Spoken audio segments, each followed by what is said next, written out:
First reading. Nigerian Food Safety Bill 2019, SB 724, first reading taken. Leader of the Senate. Mr. President, very distinguished colleagues, the first order of the day is a motion standing in my name on executive communication from Mr. President C&C on the 2019-2021 medium-term expenditure framework and fiscal strategy paper in accordance with Fiscal Responsibility Act 2007. Framework and distinguished senators will call the strategy paper President C&C in accordance with Fiscal Responsibility Act 2007 expenditure framework and distinguished senators will call the strategy paper President C&C in accordance with Fiscal 2018.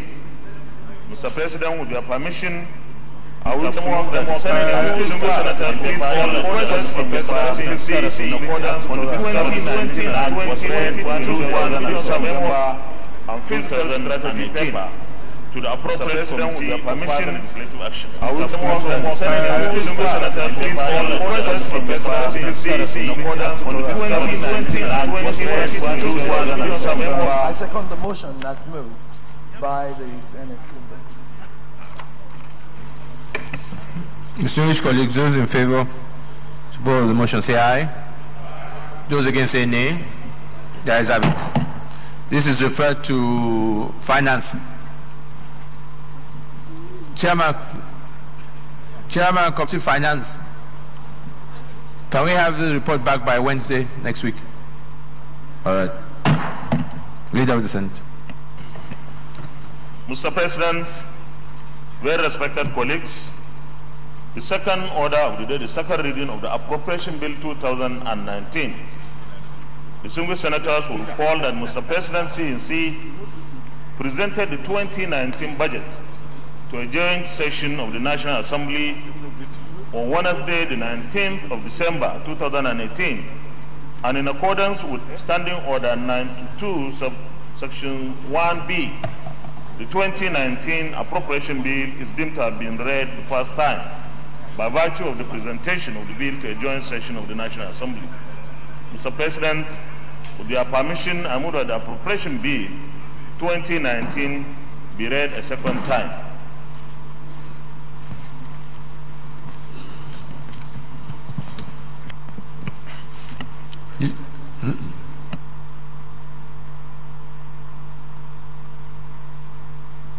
Leader, can you lead the debate?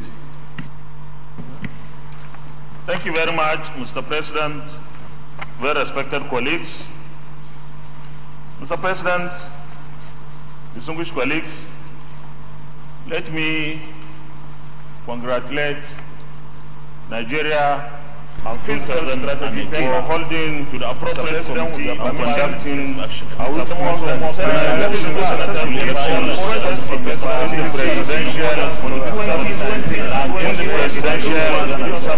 and National Assembly elections and the gubernatorial and state assembly. Distinguished colleagues, those in favor to vote on the motion say aye. Mr. President, those against say nay. Very distinguished colleagues, the ayes have it. This is referred to finance. The National Assembly for being part and parcel of that success story, for always backing with the legislative intervention at any time and parcel of that success story. Having said that, Mr. President, distinguished colleagues, backing, let me say that this appropriation bill at any time and parcel of that success story. Having said that, Mr. President, distinguished colleagues, ensuring, let me say that the government appropriation bill at any time and parcel of that success story. Having said that, Mr. President, distinguished colleagues, ensuring, let me say that the government appropriation bill at any time and parcel of that success story. Having said that, Mr. President, distinguished colleagues, ensuring, Mr. President, the government appropriation bill at any time and parcel of that success story. Having said that, Mr. President, Mr.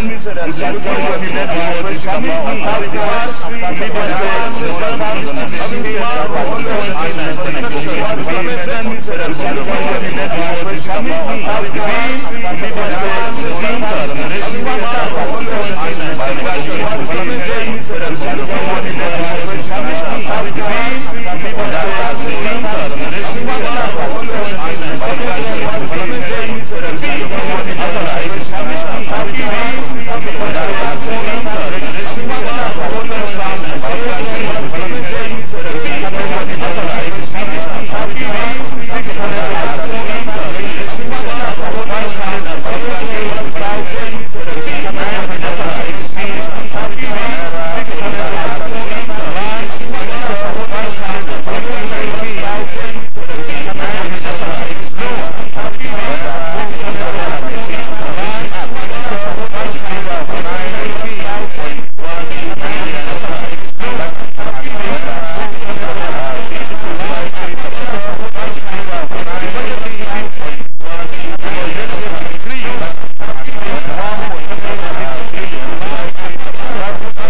1.7% of estimated GDP.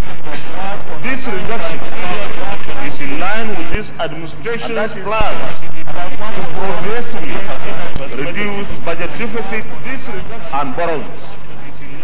About 89% of the deficit, which represents 1.6 trillion naira, will be financed through new borrowings, while about 210 billion naira is expected from the process of privatization of some public enterprises. Debt service revenue ratio, which was high at 69% in 2017, has led to concerns being raised about the sustainability of the nation's debt. Therefore, while the national debt remains unsustainable, it is imperative that we tackle our revenue problem so that we do not end up with a debt sustainability issue.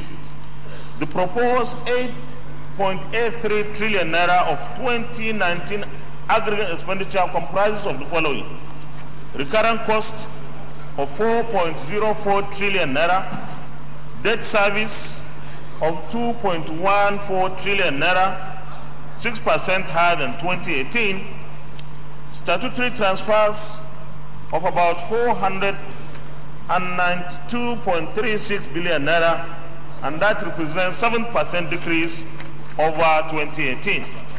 Sinking fund of 120 billion naira, which will be used to retire maturing bonds to local contractors. Thus, total debt service 20 billion naira, which will be used to retire maturing bonds to local contractors. Thus, total debt service 20 billion naira, which will be used to retire maturing bonds to local contractors. Thus, total debt service 20 billion naira, which will be used to retire maturing bonds to local contractors. Thus, total debt service 20 billion naira, which will be used to retire maturing bonds to local contractors.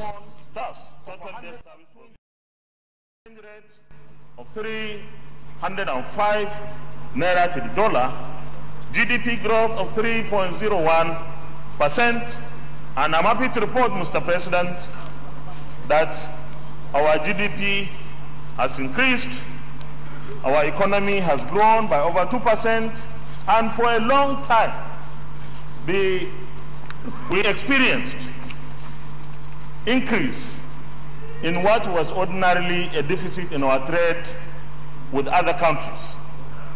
Mr. President, this budget is also based on inflation rate of 9.98%, a nominal consumption of 119.28 trillion naira, and a nominal GDP of 139.65 trillion naira.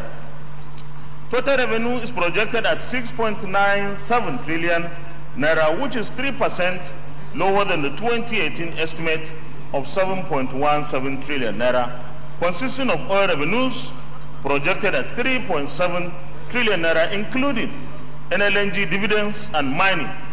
Of course, that is 23% higher than 2018, while non-oil revenue is estimated at 1.39 trillion naira. The estimate for non-oil revenue consists of 799.52 billion naira from company income tax, 229.34 billion naira from value-added tax, VAT, and custom duties of 302.55 billion naira. We have reduced our expectation from independent revenues to 624.58 billion naira.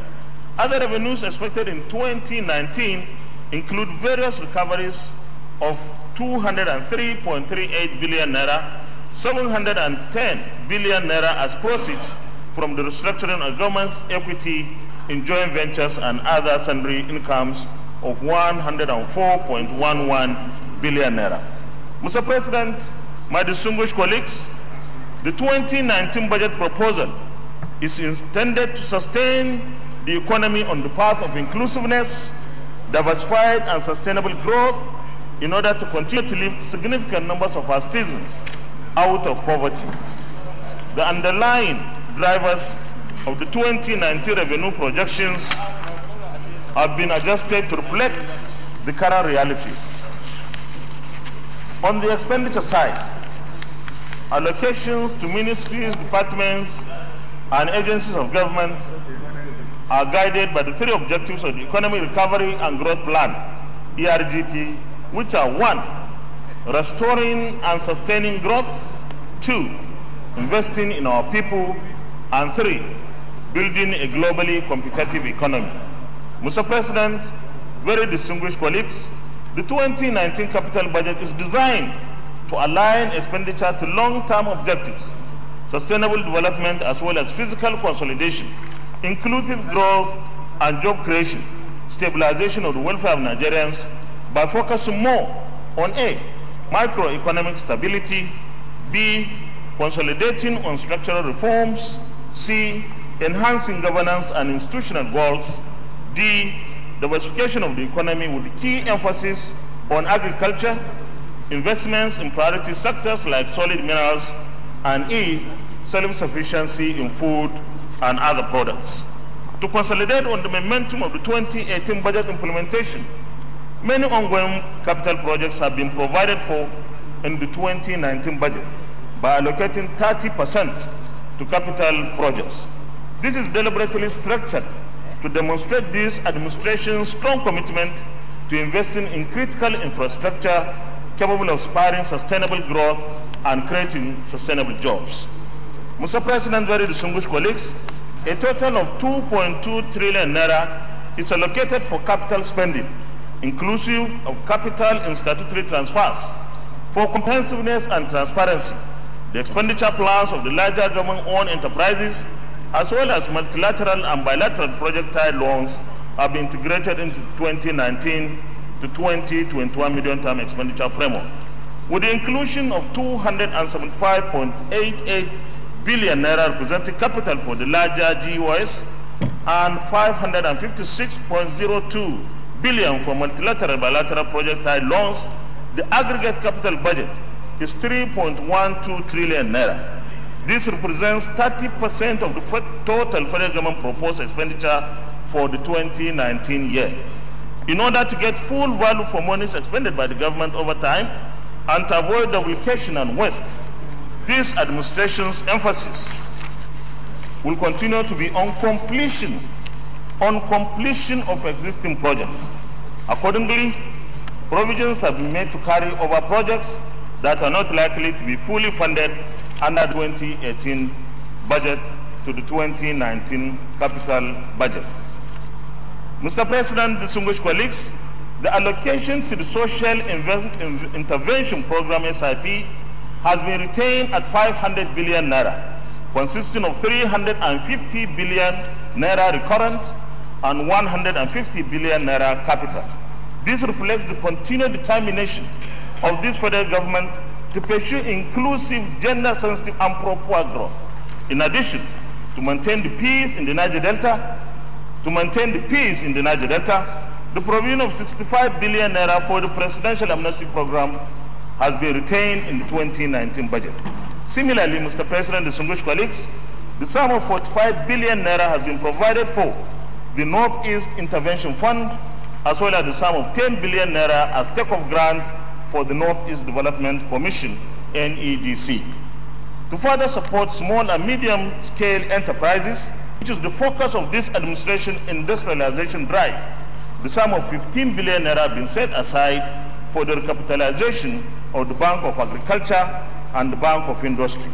In addition, the sum of 10 billion naira is provided as a grant to the Bank of Industry for the purpose of subsidizing the interest rates charged on loans to small and medium-scale enterprises. This is intended to make it possible for them to access single-digit interest rate loans from the bank. The 2019 budget further seeks to devote substantial part of the recurrent costs for the payment of salaries and overheads in ministries providing very critical public services, such as 569.07 billion naira for the Ministry of the Interior, 435.62 billion naira for the Ministry of Defense, 462.24 billion naira for the Ministry of Education and 315.62 billion naira for the Ministry of Health. The allocation to these ministries represents significant increases over those in previous budgets, underscoring this administration's commitment to increasing investments in national security and human capital development. The devotion of this portion of our recurrent expenditure to these institutions will ensure that our teachers, our armed forces personnel, our doctors, our nurses, our policemen, our firefighters, prison service officers, and many more critical service providers are paid competitively and also on time. The 2019 budget seeks to stimulate the national economy, making it more competitive by focusing on infrastructural development, delivery of inclusive growth, and prioritizing the welfare of our citizens to safeguard lives and property, equipping farmers with the right tools, technology, and techniques, empowering and enabling minds to operate in a safe and secure environment, and training of our youth through revival of our vocational institutions to ensure they are competitive enough to seize the opportunities that will arise for this economic revival. Mr. President, on a final note, distinguished colleagues, I believe that all the proposals in this budget are laudable and are tailored to make and meet the critical needs of this country at this point of our democratic evolution and economic situation. All these are targeted at making Nigeria move to the next desired level of economic, social development and growth. I therefore urge you, all my distinguished colleagues, to support the second reading of this bill and committal to the committees for detailed consideration. Thank you for the opportunity and privilege. Deputy Senate President. All right. Mr. President, distinguished colleagues, let me start by commending the Senate leader for the lead debate. Dear colleagues, the budget debate is a very important debate, and the appropriation bill is possibly the most important bill in any legislative year. So we must take this as seriously as we can, because this is the bill that deals with interests, hopes, and aspirations of not only citizens, but also foreigners and those unborn. And that's why I would like to start my contribution by addressing the issue of the debt profile. I'm happy that the state leader mentioned that it is becoming increasingly unsustainable, and we must be able to caution ourselves before we mortgage the future of our children. Some countries are already in danger, including Indonesia, because of the borrowing they had in the past. Because for every money you borrow, there must be a day for payment. We must therefore be cautious. Yes, it is important that we address our infrastructural needs through appropriate financing, but I believe there are other creative ways of funding these infrastructures, including PPP and concessioning. For us to depend on borrowing means that we are putting our future in jeopardy. And therefore, it is time for us to ensure that our debt to GDP ratio must not exceed the acceptable level. Having said that, Mr. President, distinguished colleagues, the other issue I would like to talk about is the budgetary cycle. Increasingly, we've deviated from the financial year proposed by the Constitution. The Constitution says in Section 318 that the financial year is the period of 12 months from 1st January of any beginning of every year, which means it's usually between 1st of January and 31st of December, or any other time as may be prescribed by the National Assembly. Over the last 4 years, the average period for which budgets have been passed in this Assembly has always been in May, and I believe it's a very dangerous trend. We must have to go back and see how we can go back to the financial year prescribed by the Constitution, because I know that those who prescribed that period must have thought it twice at the time they did that. An implication of what is happening now is that the executive consecutively or consistently have brought the budget quite late, usually towards the end of December or shortly before we leave on break in December. And that makes it impossible for the National Assembly to consider this until sometime into January. And this year is even going worse because we have to go into election. So the implication, therefore, is that budget will be delayed, and then even the implementation starts quite late. And when you pass budget in May, for instance, you are passing just at the verge of the rainy season. And Nigeria is a developing country. We need a lot of infrastructural development, and most of this development can only take place during the dry season. If we must adjust the financial period as provided by the Constitution, we need to adjust it backwards to start maybe in September, so that the whole of the dry season from October to sometime April can be utilized. But for us to move our budgetary, the financial year, from January to May, I believe that it is not good for our development, and we must do everything possible.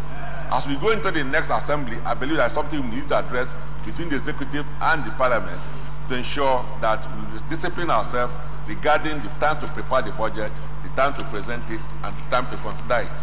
Because this is what happens every year. Now, we know that we must budget, there will be budget next year. I expect the executive to start preparation of this budget early enough so that latest by September, that budget would have come, and they will have maybe a month or two to deal with it, so that the implementation will start early enough during the dry season. And finally, Mr. President, distinguished colleagues, now that we are just out of election, yes, the budget may have its own shortcomings, it may have some mistakes, it may have some distortions, but I think that the best we can do for our country at this moment is to pass this budget expeditiously. What I recommend, therefore, is that as soon as we're able to send it to our committees, the committees need to meet with the necessary agencies and be able to cross the T's and then dot the I's and quickly return it, no matter the perfections. We'll pass it, because this budget is not just about us or the executive. It's all about Nigerians who are out there who want water, electricity, roads, and other infrastructure. It's about our staff who want to be paid salaries. It's about our commitment to the international community. So we need to do whatever we can, showing some level of patriotism to ensure that this is passed, no matter the perfections, and then because we've run out of time already, and then so that the implementation of the budget will start in earnest. So on this note, I recommend, Mr. President, that an early passage of this budget so that the implementation will start in earnest as well. Senator Gumel. Thank you, Mr. President. My name is Senator Abdullah Gumel. I come from Jigawa, northwest of Jigawa State. My intervention on this budget is on 3 areas. But first, Mr. President, I want to commend the presentation of the lead debate by the leader of the Senate. He touches all the areas of the budget. And this is why I restricted myself to 2 or 3 areas of intervention. One of the campaign promises upon which the government was elected was a social investment program. Though this scheme, like Government Enterprises Empowerment Program GEEP, National Women Empowerment Fund, and Work Trader Money and Empower. This program has been a resounding success, as can be attested through the victory of the President in the just concluded general election. As such, government is encouraged to expand the scope and capture more citizens and categories of Nigerians in the 2019 budget as we are going to the next level. Secondly, and the major source of revenue in the country, efforts should be made to diversify further source of revenue, particularly in the rural areas that fall within the state and local government.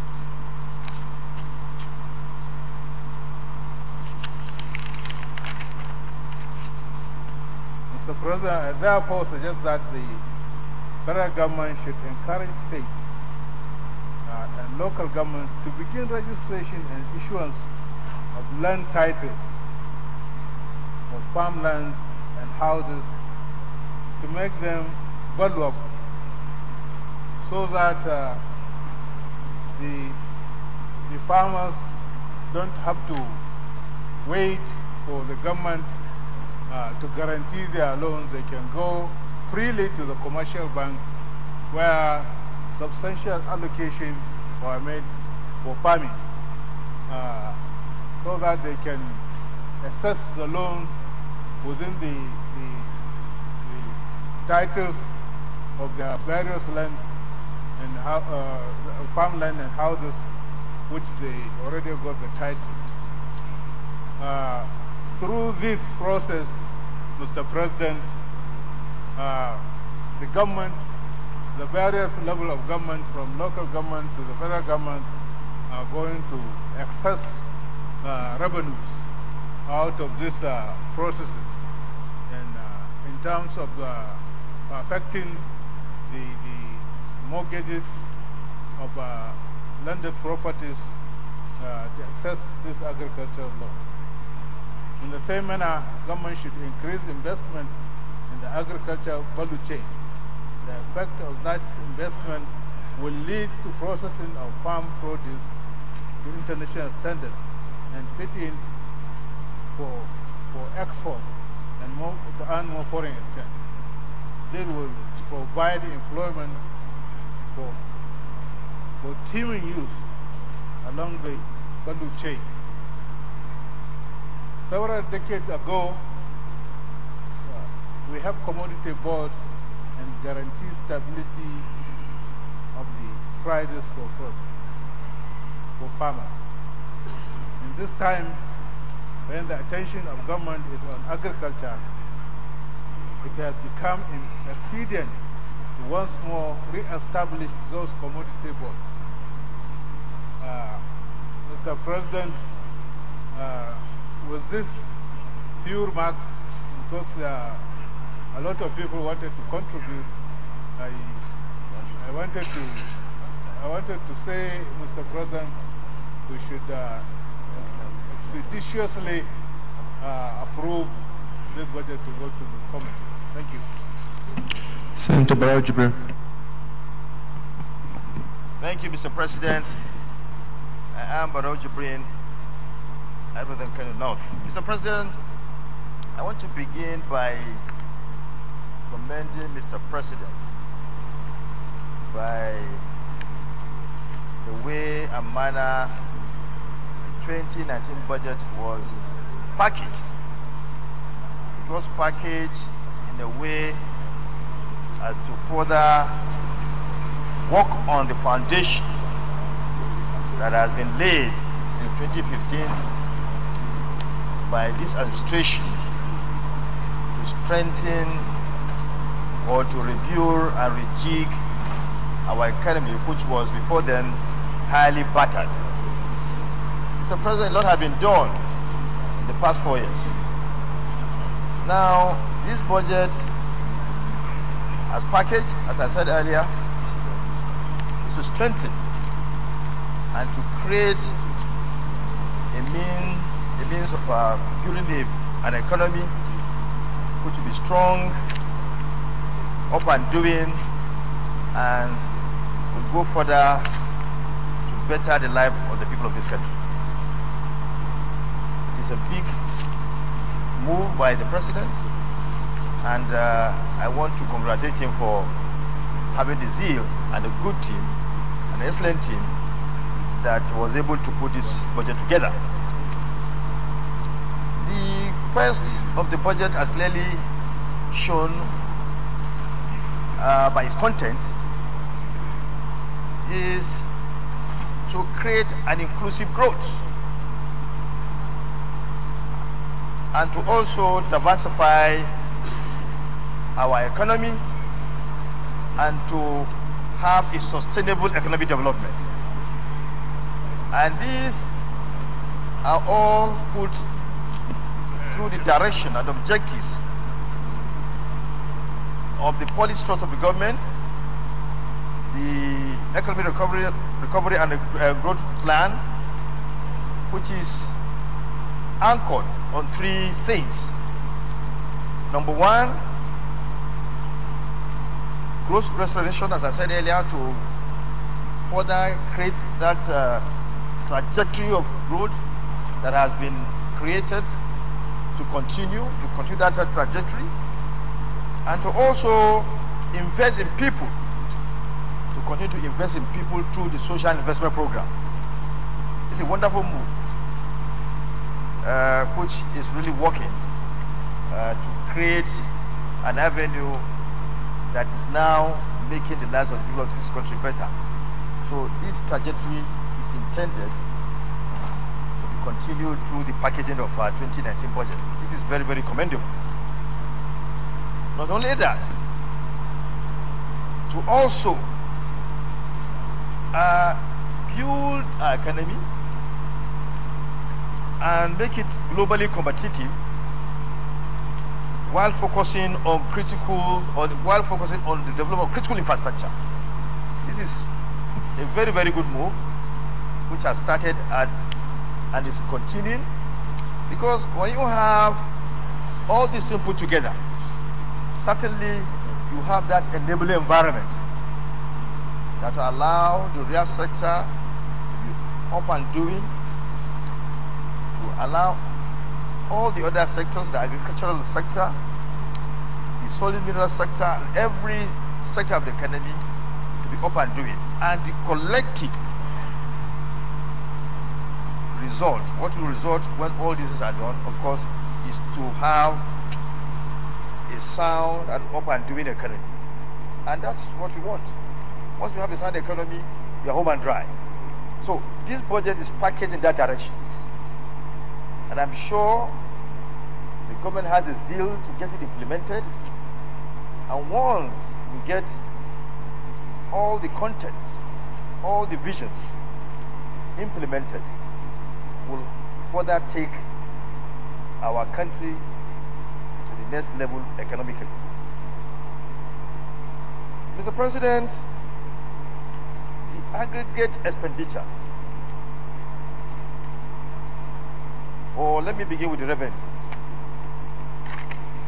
Aggregate revenue is estimated to be 6.97 trillion. It is a reduction. We have a reduction here compared to what was projected last year. And I commend the federal government for doing this, because it's in line of being realistic with our revenue projections. This is very good. Instead of creating higher figures that cannot be actualized, it is important that we get figures, make projections that can be actualized. And being realistic is really what should be done. Now, the expenditure, of course, last year it was higher. Last year we had a figure of 9.2 trillion. But this year, considering the fact that revenue is now being projected to be lower than last year, of course you should expect the expenditure projection, I mean the capital expenditure projection as a whole, to be lower. So this year is lower. The 2019 is going to be lower, and it's in line with the fact that the government wants to be realistic in its projection. The deficit that will come off, that has been estimated, is 1.86 trillion. Well, this is good. It's within the limit accepted, and I'm really convinced, going by the projections, on how to meet up this deficit, on how to realize money to fill this gap. The way and manner that has been explained is something that I'm really sure that that is good, and we will not have problem in really funding the deficit. Mr. President, I want to say that the oil benchmark, the oil production benchmark 2.3, even though it might look something that may not be quite realizable. I'm sure the government has put measures in place to make sure that we realize these projection targets. See the same target with last year? Even though last year we were not able to meet the target, it was hovering about 1.9 to about 2 million barrels per day. And I'm sure with the zeal put forward by the government, we'll be able to realize the 2.3. But we shouldn't be complacent. We should really work hard to make sure that we're able to really actualize the target of 2.3 million, projection of 2.3 million per barrel a day.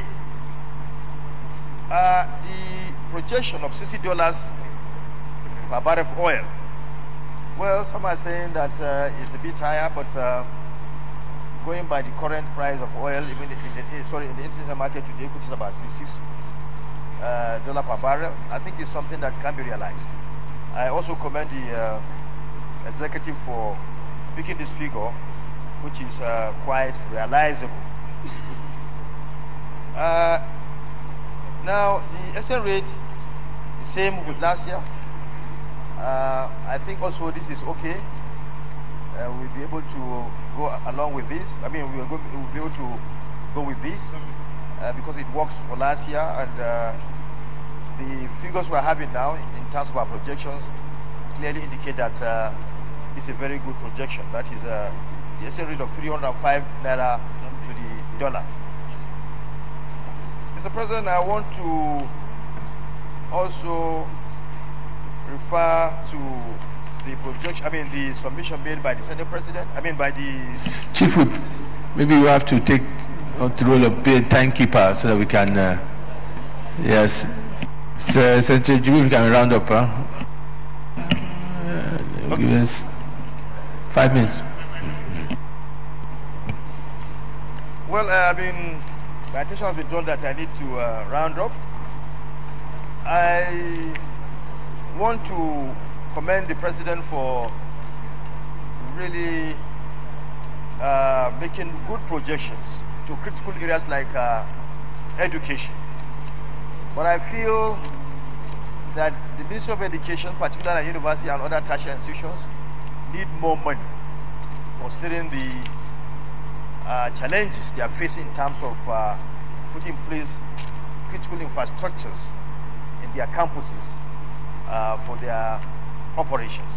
I would therefore request that while we move into the nitty-gritty of the budgetary process, the National Assembly should look at ways that we can improve on the figures that were submitted by the executive in this regard. And also, we'll look at the areas of security.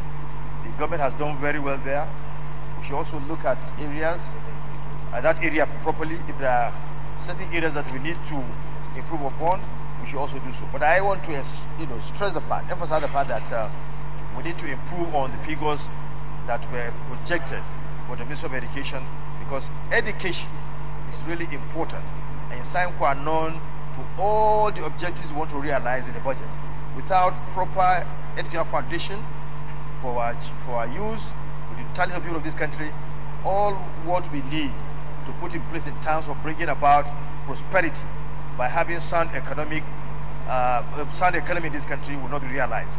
I therefore request that we look at the Ministry of Education budget very well so that we can improve on it. Thank you, Mr. President. Senator Chendu. Thank you, Mr. President, my dear colleagues. I am Senator Andrew Chendu, and I represent Rivers Senatorial District. Mr. President, there's no gainsaying the fact that a lot of discipline have been brought to our budgetary process, and there's greater sanity now than ever before. Even though that is the case, we will recall that implementation of our budget over the years has been a major problem. We come up with very laudable programs, but implementation becomes a major issue. And I think that the executive need to be a little bit more realistic now. There are key parameters that will guide the implementation, successful implementation of any budget. Time of approval of the budget and the assumptions which bedeck the projections in the budget. Mr. President, I think that it is time for us to learn from reality, like the Deputy Senate President has pointed out. If we know that in our own climate there are low periods of activity, then we should rearrange our budget presentation towards that period, so that by the time we get done with discussing, presenting the budget and passing the budget, we are in the right time for budget implementation. Any budget that is being implemented from the dry season period obviously will have something above average. Over the years, at least for the past 10 years, we've never had anything close to 50% budget implementation. And it's arising primarily from delay in budget presentation and passage. The other issue, Mr. President, is the assumptions made by the budget. Whatever is coming up as budget estimate must be derived from the revenue projections. Even though my colleague, Senator Jibrin, seemed to be comfortable with those two assumptions, particularly the oil price and production, I can say I am not comfortable with that. It is better for us to have a positive variance than a negative variance in our budget processes. Take the case of the oil price. We are taking $60 per barrel, the benchmark. Considering the volatility of this very product and the market, it seems unrealizable that we will be dependent on $60 per barrel. Tomorrow it may get down to 40%, and the system will be put under panic. Why not we come up with a 2-digit difference between the market price and the budget benchmark? That will give us enough flexibility in coping with any volatility that we may face in the market.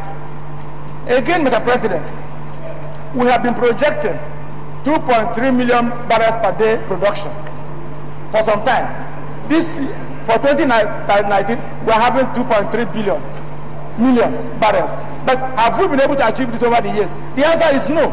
Then why are we sticking to this figure when we know that we're not going to arrive at that? There are no techniques, strategies that we put into the system that will make us achieve what we have budgeted for or what we have assumed.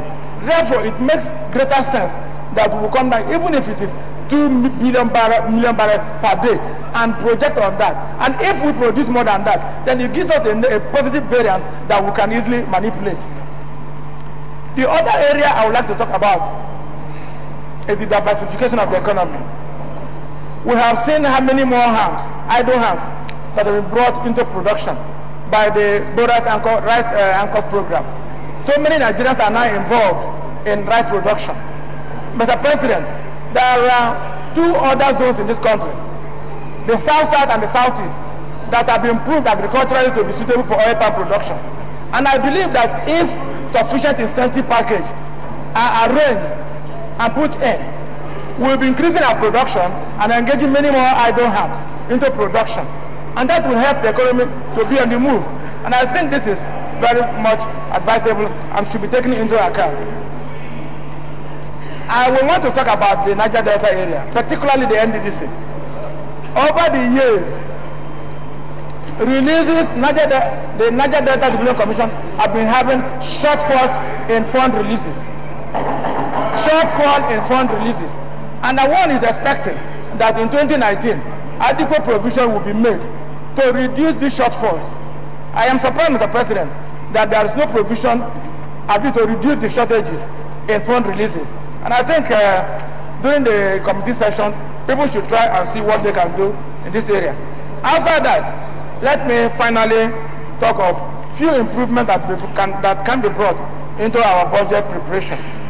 Mr. President, if you check through the budget, you will see that most of the expenditure heads and amounts have no description. They are just figures, arithmetic, just organized. The justification for it, target for it are not provided. Can't we, in our preparation of our budget, provide justifications for some of these things so that when the National Assembly is looking into the defense, they will not know the justification for this, instead of waiting to look at an array of arithmetic that does not make much sense. Again, you find out that in some areas there are no standardization. People will provide, some ministries, some agencies will provide comparative figures. 2018, these are the figures. 2019, this is the projection. But in some agencies, no such comparisons. And it becomes difficult to compare the budget. Having said this, Mr. President, I will join the majority leader in asking that, if for nothing else, let's do this for this very year. Let's give expeditious passage to the 2019 budget proposal. Thank you, Mr. President.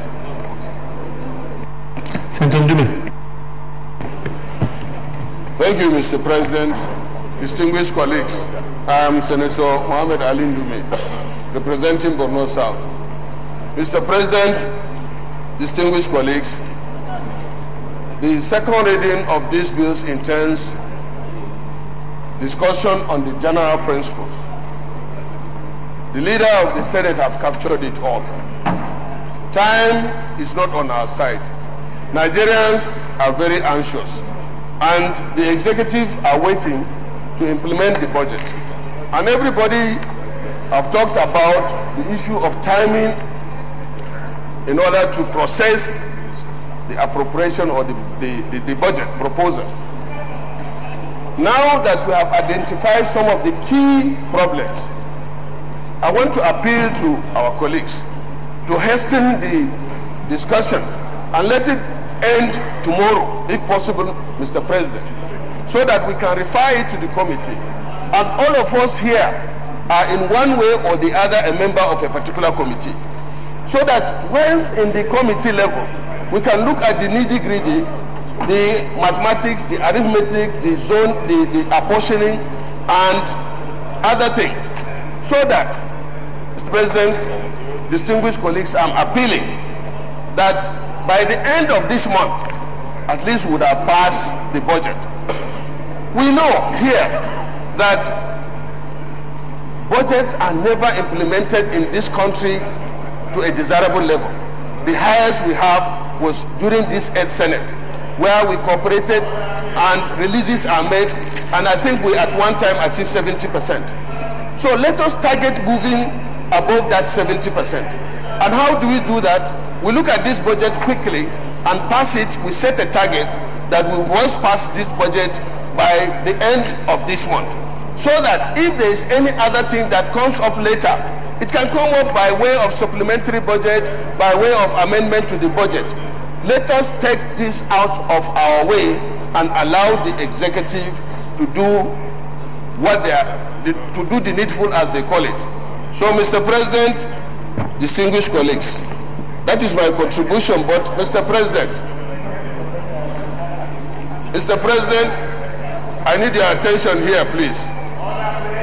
I want to conclude my contribution by the way of a motion that discussion on this budget, I move that it should be concluded tomorrow and pass over to the committee for detailed work. I so move, Mr. President.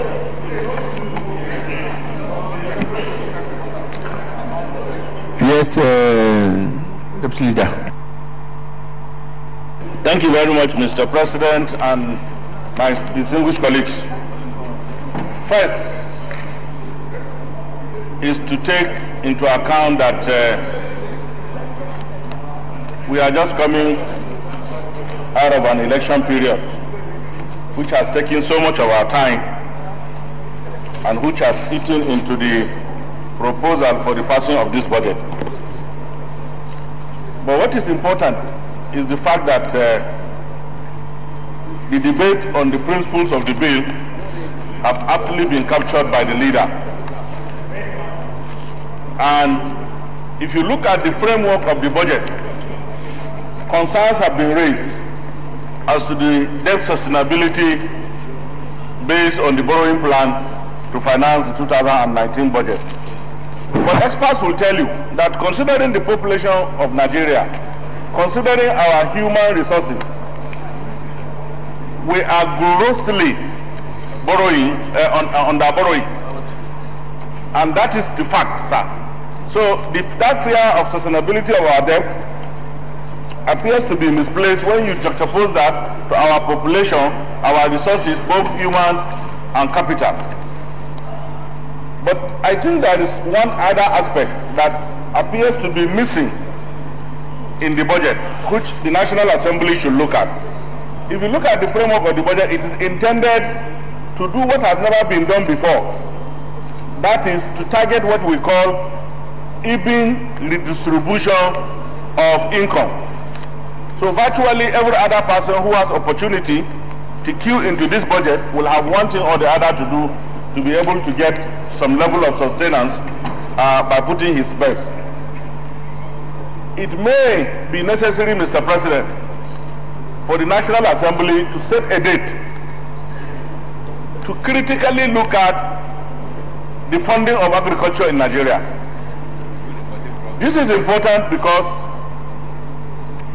if you look at 569.7 billion for the Ministry of Interior, 435 for Defense, 162 for Ministry of Education, 315 for the Ministry of Health. And the basis for that was that it's for the payment of salaries and overhead for Ministry to provide critical public services, as the leader put it. I think there is nothing that is as critical as providing food on the tables of the millions of Nigerians that are available. So the National Assembly should look at this budget and see whether we can get a chunk from somewhere for the purpose of funding agriculture. This is very, very important. And I think that if you look at the entire budget itself, it has succeeded in building upon the successes recorded in the in the previous budgets, at least for setting on course government that is determined to look at the welfare and well-being of its citizens by making sure that the proper platform is created for every Nigerian to actualize his needs based on his contribution to the economy. And I think this is a very commendable approach to budgeting. So in conclusion, Mr. President, let me commend the government for taking this critical look at the problems that exist in this country and addressing them through physical policies that are intended to target the Nigerian populace. Thank you very much, Mr. President. Senator Binga Shafa.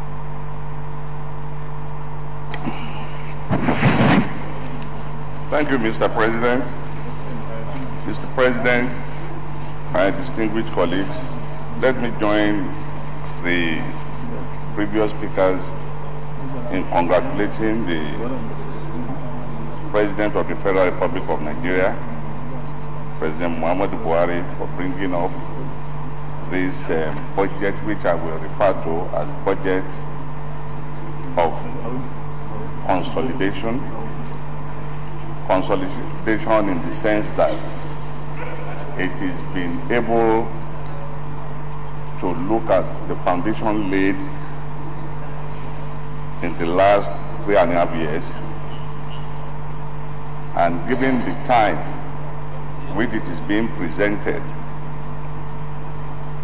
the primary aim and purpose and objective is to imbibe the spirit of continuity as far as our capital projects and critical infrastructure are concerned. Well, I've always referred to the past when such budgets are presented, and I will emphasize the fact that this government has really tried in ensuring that capital releases have been improved upon from 2015 till date. if you look at the last capital release, it came to about a bit of 820 billion, which forms barely 20% of the projected 2.8 trillion towards capital projects. Well, I think government should look at that and see how we can work on fund releases in order to make these projects come to reality. Again, Mr. President, the total budget for 2018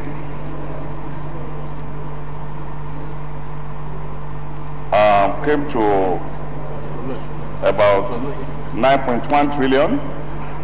We come down to 8.73 in 2019. I've always emphasized again that it is not the size of the budget. It is about implementation. If we have a large budget with lofty ideas and we don't have the funds to ensure its proper implementation, then it comes to nothing.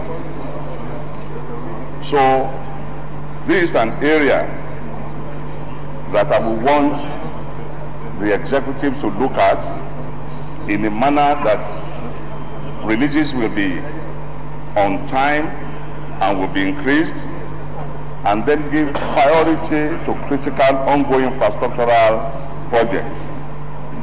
I am glad this government has done that. Chief Whip, are you keeping time from there?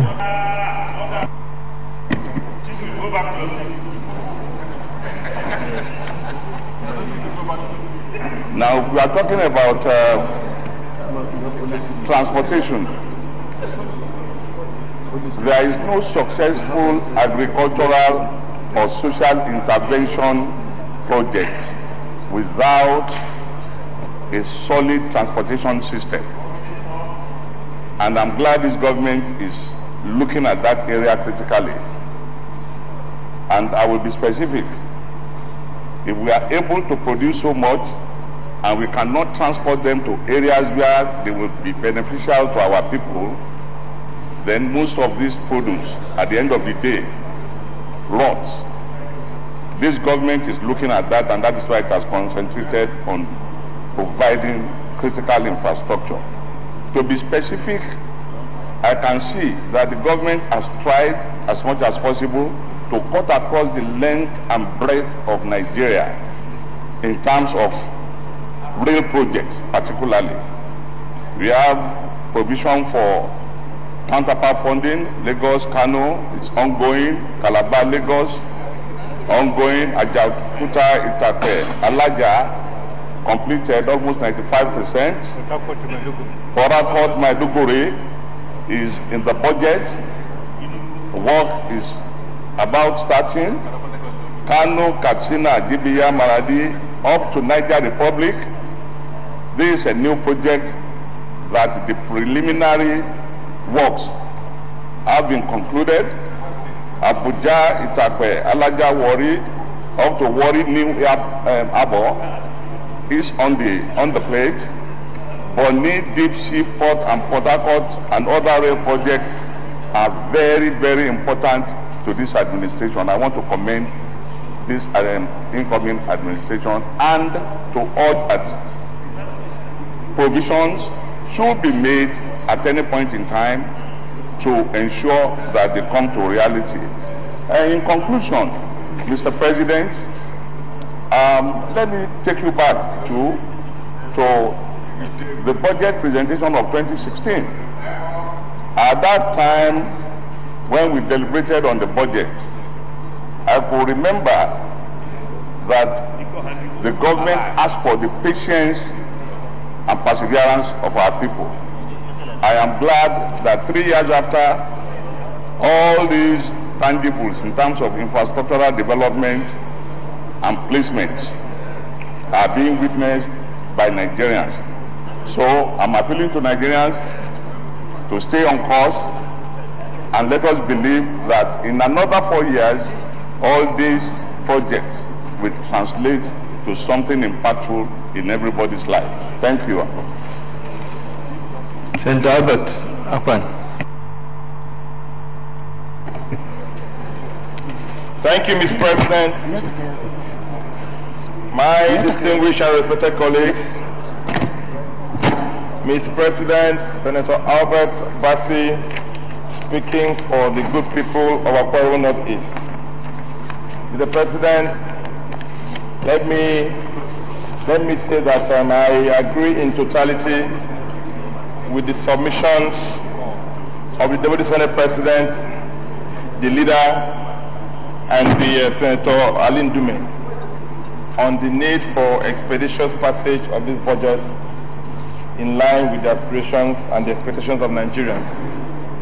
Mr. President, having looked at the assumptions of the budget, which is the need to consolidate on the successes so far attained, I have carefully looked at the budget, Mr. President, and then, well, when compared with the figures of last year, a reduction in the total budget size by about 400 billion naira, a reduction in the capital budget by about 600 billion,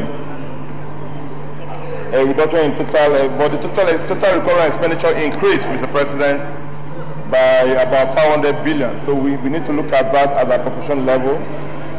Mr. President, well, looking at the various benchmarks, I believe very strongly that the high volatility in the oil market leaves much to be desired.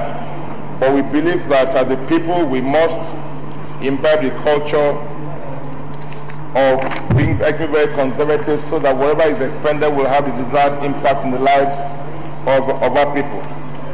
Mr. President, most worrisome is the increase in debt service. A situation where recurrent expenditure is on the increase, capital expenditure reduction by about 300 billion, but we are spending even more to service. We are going to spend more to service our debt than we expended last year. So I believe, Mr. President, that has to be looked at again. Generally speaking, Mr. President, I am sure and of the opinion, in line with the submissions of Senator Alin Dume, that we must do all that we can to ensure that we conclude on the debates on this budget in the shortest possible time, to allow our committees, various committees on appropriations, take on the various ministries and powers, so that this budget will be passed expeditiously and within time before the expiration of this Senate. So I thank you, Mr. President, and I so submit. Senator Barnabas Gamade. Thank you very much, Mr. President, my distinguished colleagues. Mr. President, I rise to lend my voice to the debate on general principles of the budget 2019. Mr. President, I'd like to go straight to issues of funding, because this is the aspect of budget that affects implementation the most. And this is the area that is always heavily ignored. For example, today we receive executive correspondence on the constituting of Revenue Mobilization, Allocation and Fiscal Commission of 30 members and 1 chairman, after nearly 4 years of working with only 7 members. This institution is very, very key in ensuring that revenue is properly mobilized in the nation, leakages are controlled to ensure that everything that is receivables are available to go to Federation account in order to implement the budget. But if so little attention is paid to such important institutions like revenue mobilization, then we are not doing enough in ensuring that we work on that aspect of budgeting which is most important. I believe without much ado, going forward in 2019, government should pay very, very serious attention to issues of revenue. The first is to ensure that leakages are blocked as much as possible wherever they exist. And we know that there are numerous leakages in revenue in this country. This is a very key area that we must ensure that something is quickly done about. And the second one, Mr. President, is issues like petroleum subsidy. Every administration that came up talked about abolishing petroleum subsidy. But out of fear of losing elections, they always postpone these issues until at the end of the day, they go a full round cycle of 4 or 8 years without abolishing subsidy. We're paying over 1.something trillion every year in petroleum subsidy. And this is under the pretext that they don't want the ordinary Nigerian to suffer. But the pains are still there. The suffering of the people is still there, whether subsidy is paid or not. I believe that this is a second aspect that we need to look at and ensure that something is quickly done about removal of subsidy from petroleum products completely to release funds available for implementation of this budget. The borrowing that government is doing in order to finance capital projects and to some extent even recurrent expenditure is completely unacceptable, and I think that something must be done very quickly in looking at this area. I think that we should also increase local agricultural production, which this government has attempted to do in the area of rice, but there are many other products that are good in certain locations of the country that we need to pay attention and ensure that food production is increased. The second is manufacturing. Dependence on foreign goods is detrimental to budget implementation, and we must ensure that the enabling atmosphere is provided for manufacturing to be stepped up so that local production will increase. This means that jobs will also be created in many areas of manufacturing. Power has remained very elusive, and I think one of the areas that we need to work on to ensure that the budget 2019 works better is to pay more attention to power production and also the development of solid minerals. Mr. President, there is a very serious issue which is central to the present government of change. They talk about fighting corruption. What we have seen so far, to my mind, is like scratching the surface.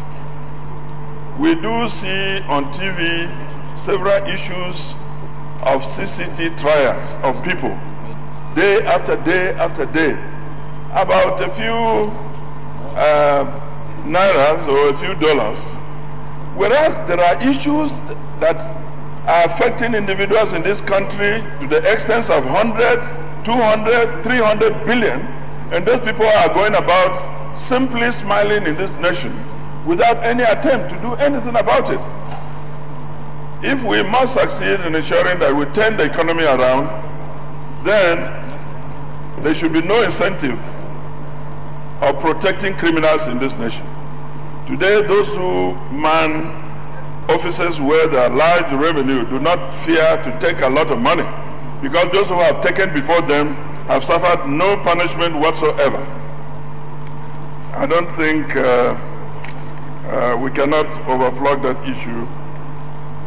I also believe, as a final point, that we must seek to strengthen institutions of social service.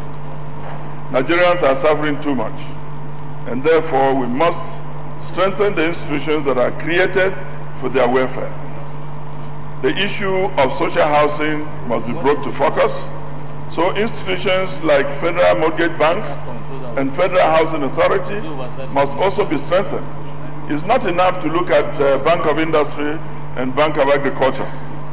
These other ones too are very important in ensuring that the masses to some extent have a bit of alleviation of the problems.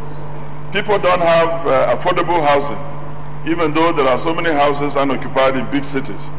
We must ensure that we strengthen these institutions for the benefit of the generality of the people. With these few remarks, Mr. President, I'd like to urge this Senate to pass this budget speedily so that for the first time we will have a budget coming on stream in the month of April instead of May. Thank you. May God bless you. Senator Liu.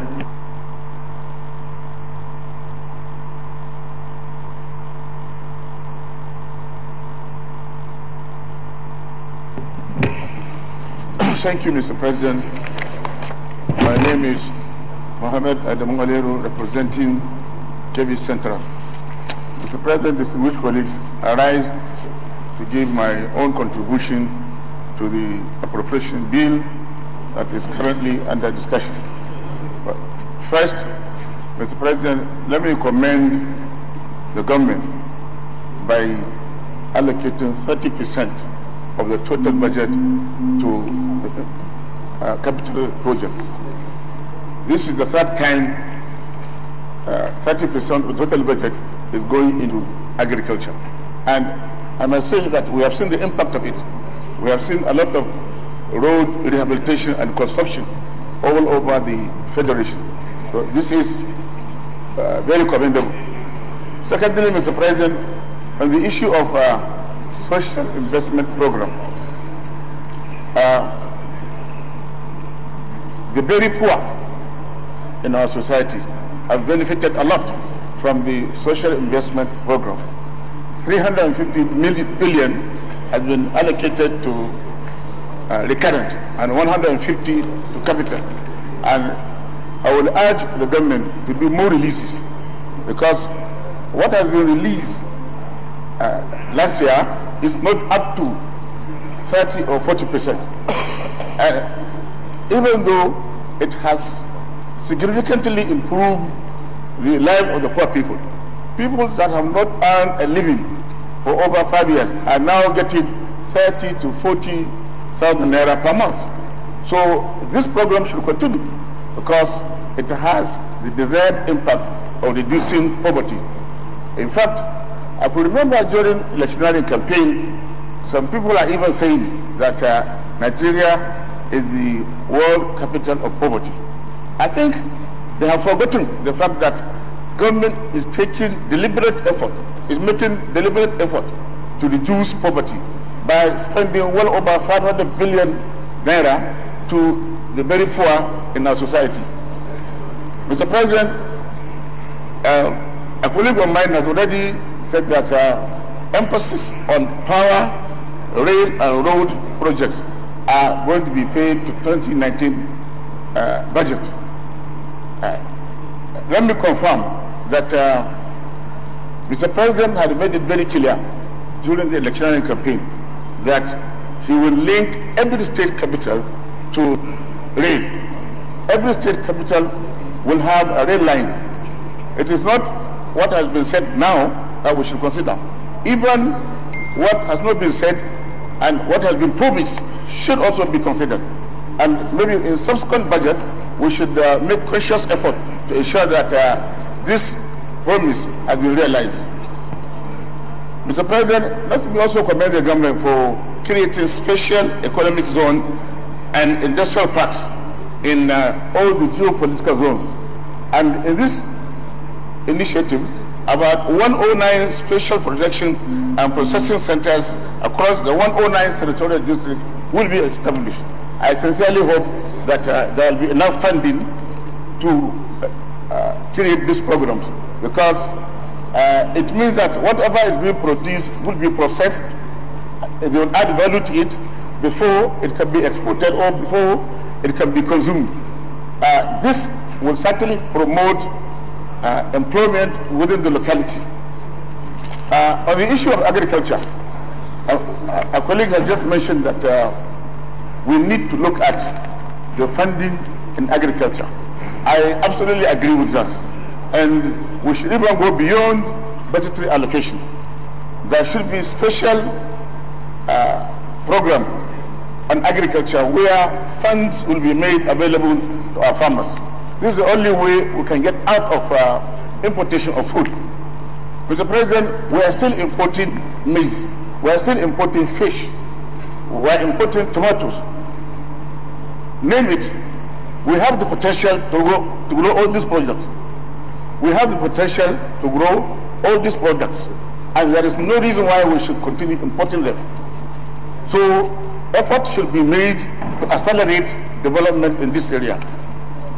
On the issue of Northeast Development Commission, 45 billion naira has been allocated, and that is on presidential initiative on the Northeast. But there is also Northeast Development Commission. Only 10 billion naira has been allocated. Mr. President, this region has been devastated by Boko Haram. I will urge my colleagues to look into the possibility of increasing this 10 billion naira, 20 billion naira, so that the people that have been displaced can go back to their respective localities. They have been scattered all over the Northeast and all over the Northwest and all over the North Central. The only way we can get them resettled is to have a lot of money that will be needed to settle them. So I urge my colleagues to look at this critical area. Mr. President, on the debt to GDP ratio, I don't believe that we are borrowing so much. As long as what we are borrowing, we are putting it into critical infrastructure like railway and roads. We should continue to do that. Our GDP is big enough to accommodate whatever we are borrowing. So I don't believe that we are borrowing so much. We can sustain this borrowing because our GDP is good enough. And experts have said that, so we shouldn't go against that view. Lastly, Mr. President, on the recapitalization of Bank of Agriculture and Bank of Industry, 15 billion naira has been allocated to this sector. And I think this is a very good proposal and we should all support it. And finally, Mr. President, let me align my views with those who said that this budget should be passed expeditiously. It's unfortunate that the electioneering campaign and election have taken much of our time. Now that we are back, we should do all we can to pass it within the shortest possible time so that Nigerians can start, getting the benefits of this budget. Thank you very much.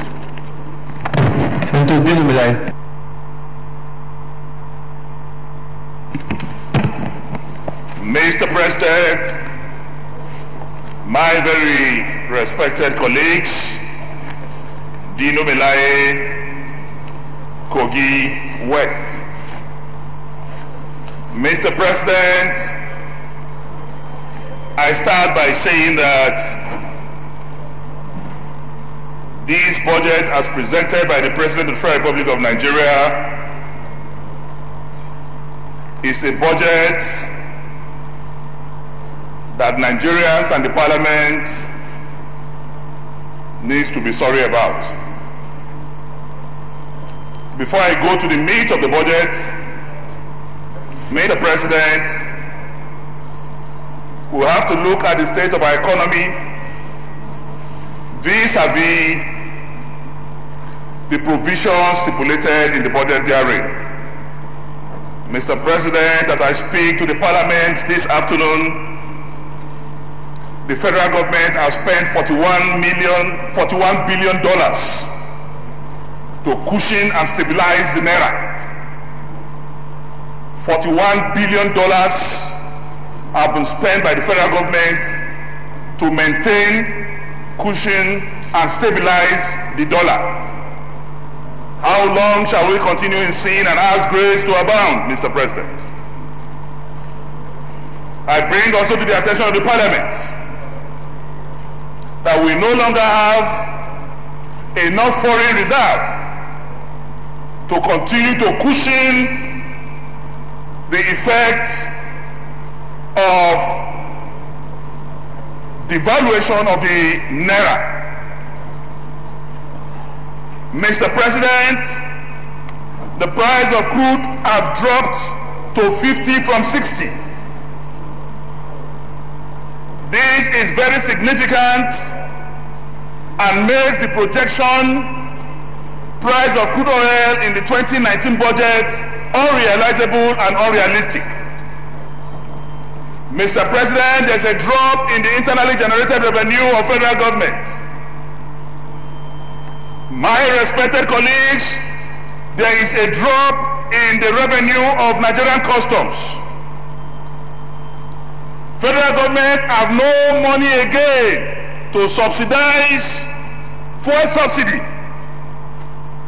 In the midst of all this outrageously calamitous situation, Mr. President, how do we fund the 2019 budget? Are we going to fund the budget based on daily contribution? Are we going to borrow again, Mr. President? These are questions begging for answers. I want to announce to Nigerians, despite the hypocrisy of the federal government, despite the lies in this budget, I prophesy to you, Mr. President, and to Nigerians, that the federal government will soon deregulate. Mr. President, inflation is on the rise.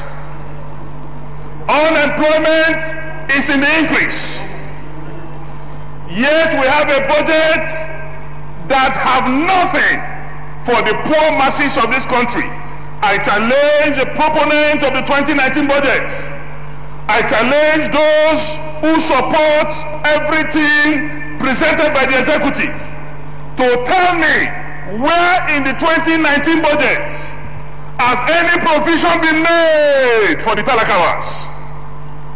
Where in the 2019 budget is there any provision for the have-nots, the unemployed, and the poor masses of the Federal Republic of Nigeria? Mr. President, as I speak, there is no longer foreign investment in Nigeria. And I announce to you, Mr. President, with all these indices I yardstick, by the end of May, except there is a miracle, dollar will rise to 500 naira to $1. Because we have depleted our foreign reserve, we are a chartered borrowing nation. Mr. President, upon the announcement of Muhammadu Buhari as the winner of the election. Point of order, Senator Mr. President, my name is Barao Jibrin. I represent Kano North. Mr. President, I come under Order 53, Rule 7, and with your permission, I read. It shall be out of order to use offensive and insulting language.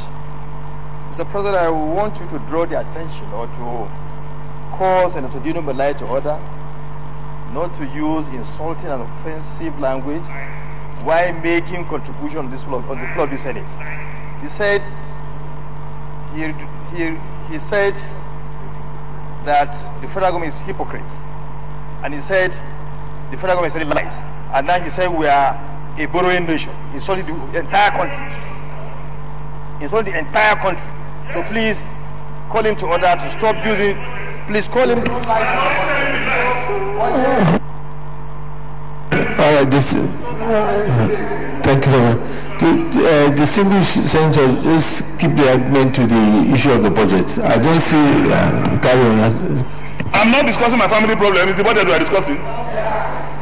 Mr. President, after that distraction, I want to say that as I speak, after the announcement of Muhammadu Buhari as the president-elect of the Federal Republic of Nigeria, the stock markets have lost over 300 billion. And as I speak, Mr. President, as I speak to you, Mr. President, it is my turn to speak, and I expect that my colleagues will observe decorum and speak when their time comes. Mr. President, I want to state that there will be devaluation of the Naira. We cannot, as a nation, be borrowing again to fund the 2019 budget.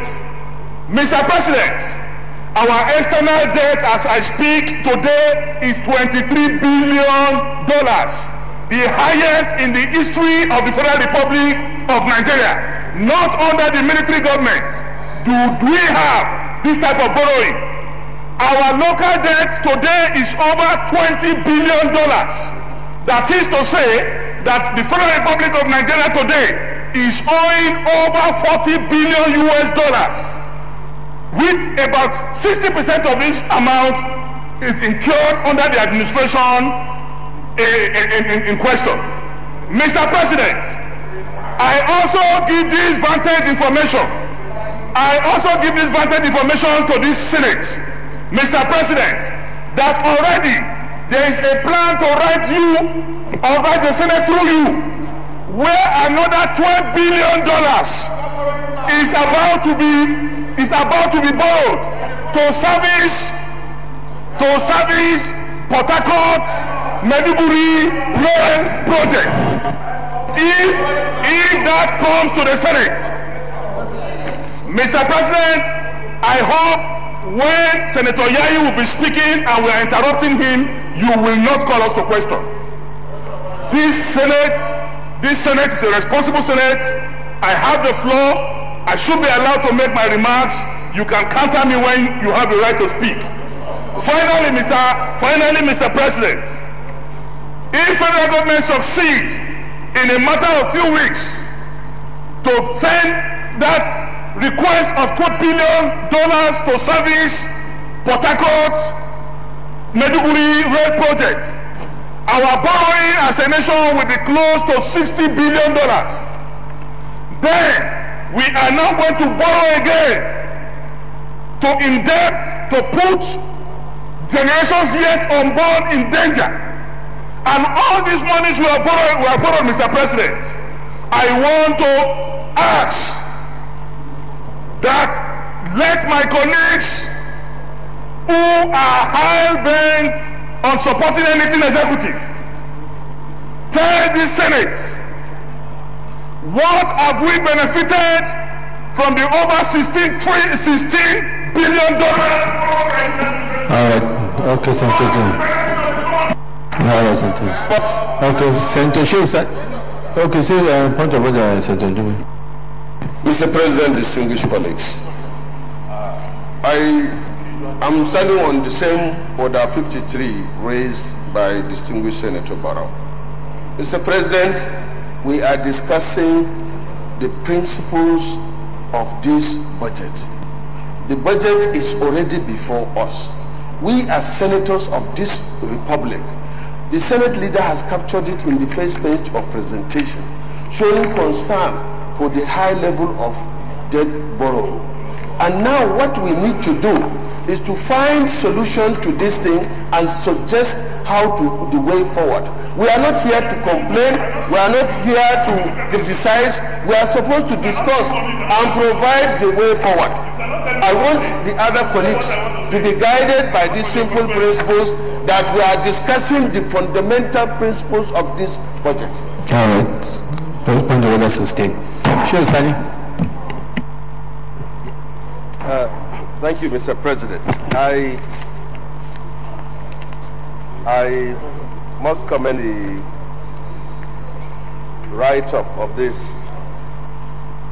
presentation in view of the fact that it has highlighted the basic points as far as the 2019 budget is concerned. And I have with me some 4 points that I want to discuss here. The first has to do with the borrowing plan of the federal government. Mr. President, in the last 3.5 years, there has been some collusion between the National Assembly and the executive arm of the state in terms of agreeing as to what to borrow and what not to borrow.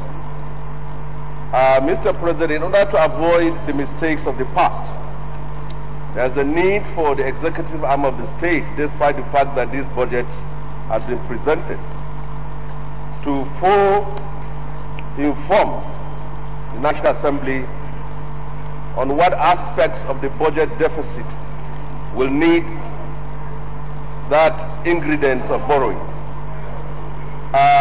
Mr. President, the debt statute of Nigeria today is one in which we have to be very cautious.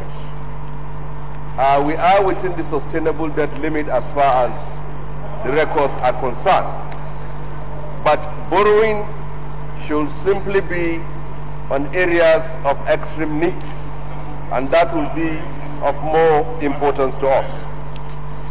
Mr. President, the allocation made to Ministry of Interior, which raised up to 569 billion, should address critical infrastructure as far as the immigration service, the customs, the prisons, and the civil defense are concerned. Over the years, we have seen the progressive deterioration of facilities in the Nigerian prisons, the immigrations, and civil defense. These funds should not simply be about servicing the salary expenditures of those agencies, but all need to be done to upgrade the facilities of these agencies under this ministry so that things can be done differently. As for the issue of Ministry of Defense, we need to understand the security challenges of this country. And funding for defense should be very well audited and should also be targeted at specific areas where security issues are of major concern. Banditry in the northwest, farmer herdsmen clashes in the north central, insurgency in the northeast are critical areas that we need to look. Soldiers and their family members that have been on the front line over the years, sacrificing their life for our protection and safety, should be of emphasis in this 435 billion naira defense budget. As for education, we have seen enough of ASU and ASUP strike. And I think in order to put a seal to all these perennial strikes, this budget should look at critical areas within our education sector and pump in money that will address these issues.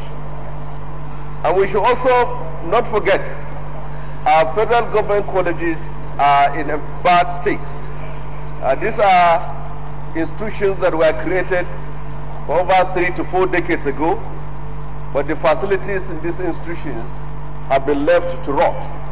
There should be physical investment and development and funding of these institutions. And also I believe within this budget, in the last 3 years, this Senate and this National Assembly has approved some new universities and polytechnics. I don't know how this 462 billion will factor in to all these institutions, universities and polytechnics that have been created in the last 2 years. As for the issue of health, we need funding in federal medical centers, and we should also look at the teaching hospitals. Most of these teaching hospitals exist in names without facilities and the necessary infrastructures for them to function.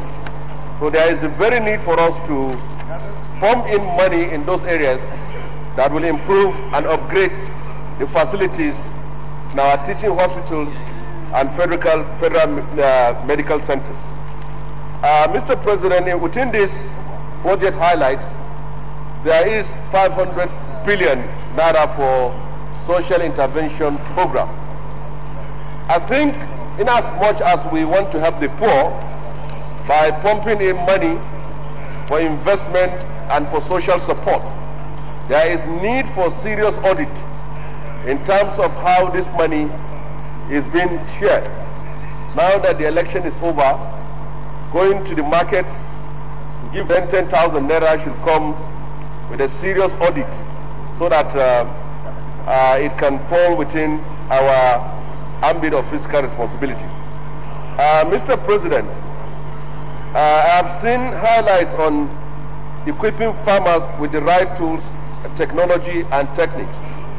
We're still using hoes and hammers for our farming, and our agriculture has not made any tremendous or serious progress apart from the issue of rice. I think we should look at other cash crops and food crops that need serious attention and funding within this budget. Training of our youths through the revival of our vocational institutions to ensure they are competitive enough to seize the opportunities that will arise for the economic revival. It is of note that millions of our young people today they are unemployed. Many of those that have graduated are looking for white-collar jobs and employment through federal agencies. I think if we are to do what is right and different this time around, the investment as far as empowerment program is concerned should be beyond giving swim machines and grinding machines to our young people. They should be trained using recognized institutions, polytechnics, and universities, and agencies that are of importance for them to work. The National Directorate of Employment has been created for over 3 decades ago. It has been lying idle. I think there is a need for us to involve such a directorate in terms of training of young people for skill acquisition and also for empowerment. And on the last note, on the issue of mines, mines have been an issue in the last decade or so, but we have not seen any serious investment in that very area. Mines has been able to sustain some economies, close of which is South Africa, and we have not seen any serious investment in that aspect so that we can add more to our economy. We have seen illegal miners and tales of states having untapped solid minerals. I think in this area, a lot has to be done. On the last one, I would say that until and unless we invest in security and lives of properties of our people, I think we will still be living a fool's paradise. Many times we have seen these killings and kidnappings and mindless bloodsheds going on in different parts of the country. I think it's the time for us. Budgets on the military and the police should specifically go to security issues. The need for us to withdraw our military from civil duties, for them to be fully involved in the defense of our country, is very much important. If we are allocating money to the military, then it should be about security challenges that we are facing in different parts of our geopolitical zones. And thank you very much for this opportunity. Senator Raji.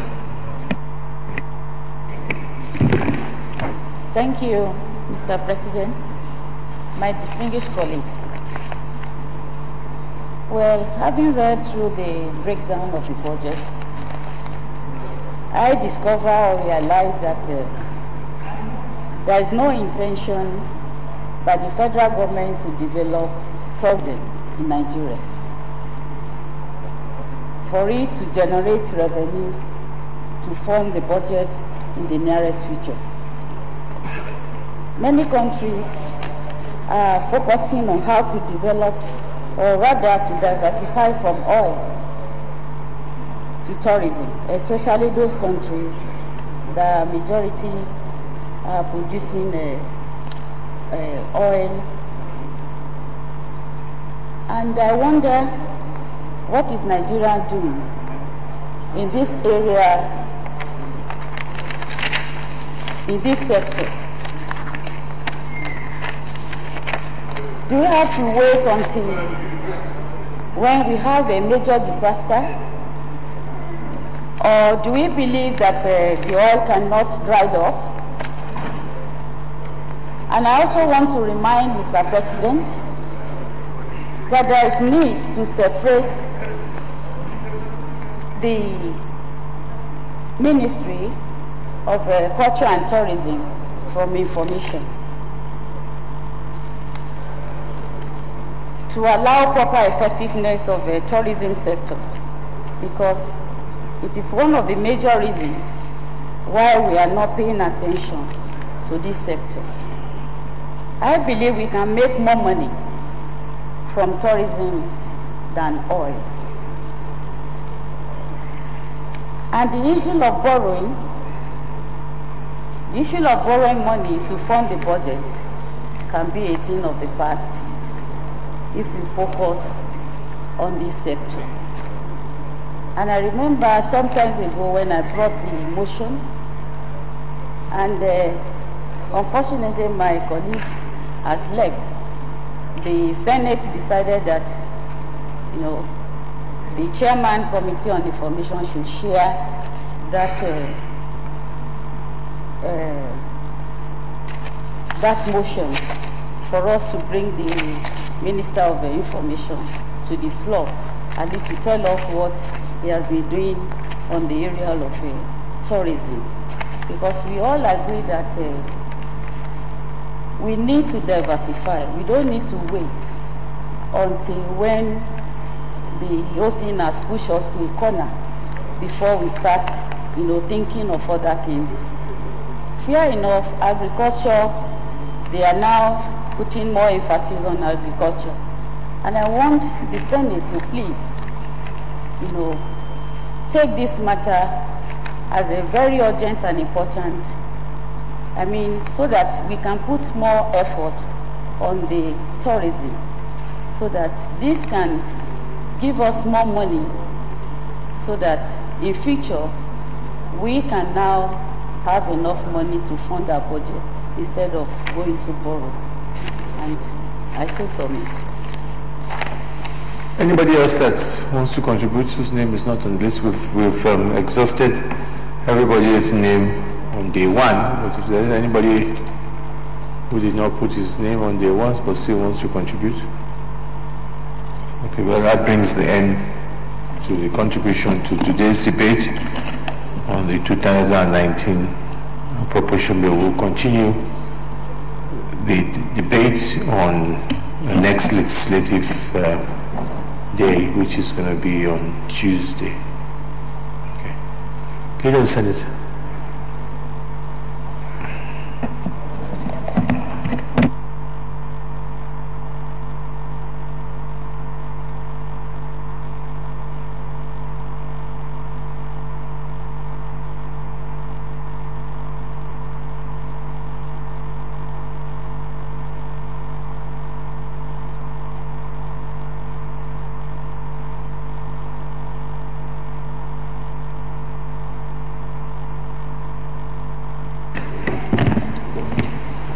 Mr. President, very distinguished colleagues, Mr. President, having exhausted the list of our colleagues who wanted to make contribution to the debate on the 2019 appropriation bill, I will move that we stand down the consideration of the remaining items on the order paper till another legislative day. So move. Mr. President, distinguished colleagues, I rise to second the motion that we stand down all other items on the other paper to another legislative day. I so second, Mr. President. Distinguished colleagues, those in favor of the motion say aye. Those against say nay. The ayes have it. Leader Sense. Mr. President, very distinguished colleagues, having concluded today's proceedings on the other paper, I hereby move that we adjourn till Tuesday, the 19th day of March 2019 at 10 a.m. prompt. Tomorrow, Mr. President, members of the National Assembly elect, senators elect, and members of the House of Representatives elect will be receiving their certificates of return. And therefore, the Senate would adjourn to allow and enable members of this chamber who have to attend the occasion attend the ceremony at ICC. Thank you. Mr. President, distinguished colleagues, I rise to second the motion that this Senate now do adjourn to Tuesday, 19th of March 2019 to allow members elect collect their certificates of return tomorrow at the International Conference Center. I so second, Mr. President.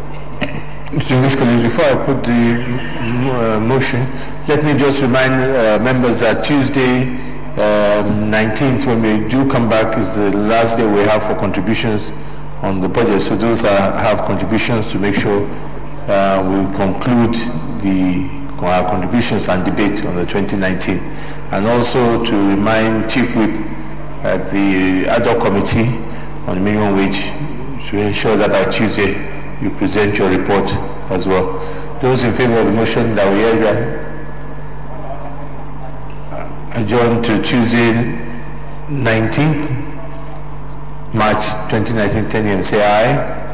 Those against say nay. The ayes have it. The Senate is accordingly adjourned to Tuesday 19th of March 2019 10 a.m. program.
Part. I want to use this opportunity to thank Nigerians for coming out en masse during the last elections, general elections, as you cast your votes. Now, it is a point out of the fact that we desire to see that our Nigeria becomes a better place. It's on this note we want to believe, and we're very optimistic that Nigeria some days will become the envy of all other nations. Thank you. I am Christy, leaving this with you, that the biggest strength of mankind lies on unwavering unity. Goodbye. Till next week, 19th March 2019. We will see you.